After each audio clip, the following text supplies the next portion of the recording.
11 interesting, maybe even strange things that you don't really need to know about this game, but here they are anyway. Number 1. The annual Desert Festival is way more important than you may know. Every day during the festival, 2 different villages will be at the festival and will sell some very unique items at an absolute bargain. Some of the villages have garbage and some are absolutely worth it, like Alex for example with magic hair gel for 100 Calico coins. Maru has 2 Iridium bars for sale for only 50 Calico coins. Jas will have the ultra rare magic rock candy for a very expensive 300 Calico coins. Expensive but worth it. If you're tight on cash but rich on Calico coins, Robin will sell the furniture catalog for 1000 Calico coins, effectively saving you 200,000 gold. As you might know, staircases are really expensive. Well, you can get 10 for only 30 Calico coins each when Kent is behind the stall. Prismatic shards are slightly more rare after this update, so it's pretty good that Emily will now sell 1 for 500 Calico coins. Leah, oh Leah, this is an amazing deal. 100 hardwood for only 3 Calico coins each. That's way too cheap. And finally George, he has 5 treasure troves up for grabs for only 10 Calico coins each. Most definitely worth it. Number 2. Forageables are interesting. You will mainly get forageables by exploring the valley of Stardew Valley and finding them in your adventures. Of course, you can also grow some seasonal seeds, and yes, they will indeed grow into forageables. Now, the sad thing is that these are not going to make you a lot of money at all. Well, that may have changed in this latest update. That's right, you can now drop all of these new items into a cask to turn them into juice, and into a preserve jar to turn them into pickles. Now, the truth of the matter is that this will only increase the value of these by a tiny amount, almost negligible, since forageables are not worth that much. To make the most, use preserve jars instead of kegs. It'll be ever so slightly more efficient.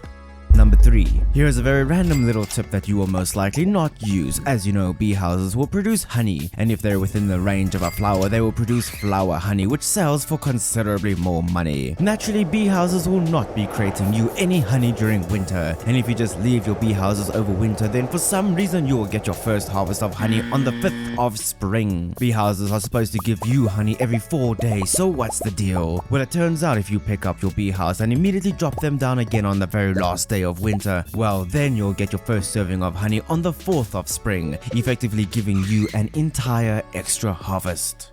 Number 4. The new Squidfest yearly festival is interesting. Head to the beach during the 12th and 13th of winter, catch as many squid on the beach as you can and get some great rewards. Now, if you catch more than 10 fish on the 13th of winter, you'll get the art or clubbing book, seafoam pudding, and even a horrible squid hat. If you have already received these rewards, then try your best to catch 7 squid and no more. This is because you'll be rewarded with a treasure chest, a lovely little 5,000 gold for your pocket. And if you catch 5 squid on the 12th of winter, you'll get a pearl, a universally loved gift.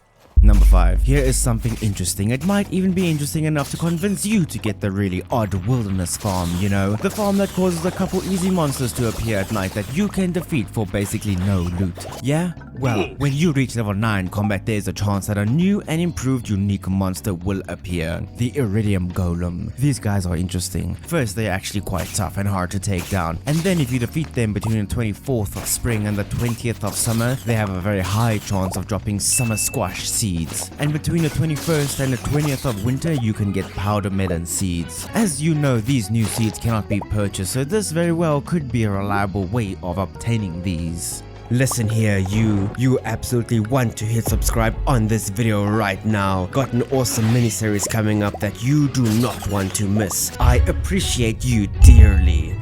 Number 6. In Willy's store, there is a machine that allows you the opportunity to change the style of your fishing bobber. I only saw this recently since I always play on my main farm, but you do not get all of these by default. Instead, you will unlock 1 new style for every 2 unique fish you have caught. And you will only gain access to the random option once you have caught every fish in the game, including those lovely legendary fish. So yeah, another reason to finish your collection.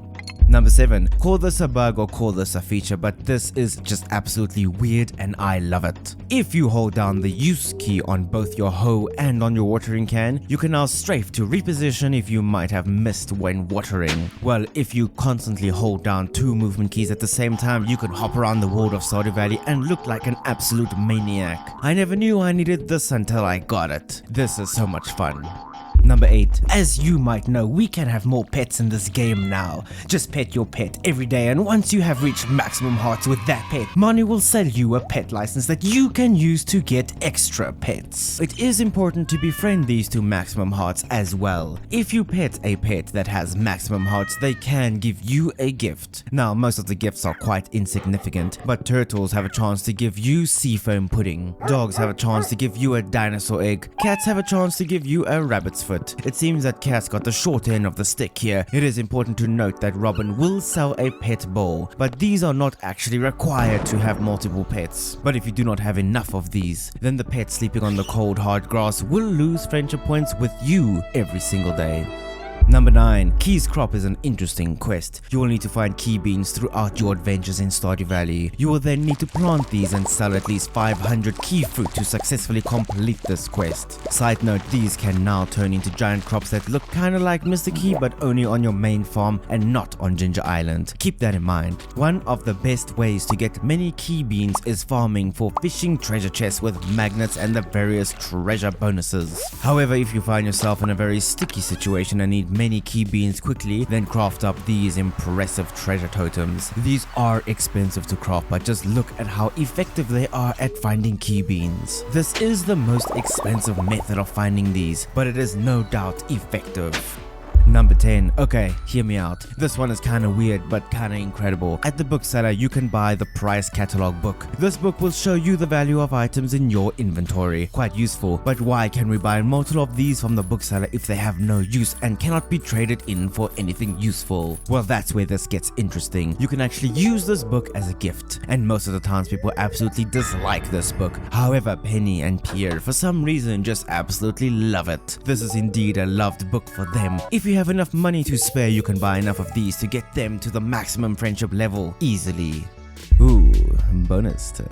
Okay, you have heard of these incredible golden animal crackers, right? Give these to your animals to double their production of animal products. Best used on goats, as goat milk really does sell for a ton. However, did you know that you can drop an animal cracker into a fish pond? First, it will make the chum bucket all gold, which is cool, but most importantly, it will double the amount of fish roe that the fish can produce. Naturally, you should only use this on the fish that will make the most money. So lava eels all the way. This can actually turn the fish pond into a very decent extra source of income. Yeah, this video here has 15 things that you absolutely did not know about this glorious 1.6 update. Thanks for watching. I appreciate you more than you know. You're my gateway to semi-social interactions. Subscribe. But for now, I will see you in the next video.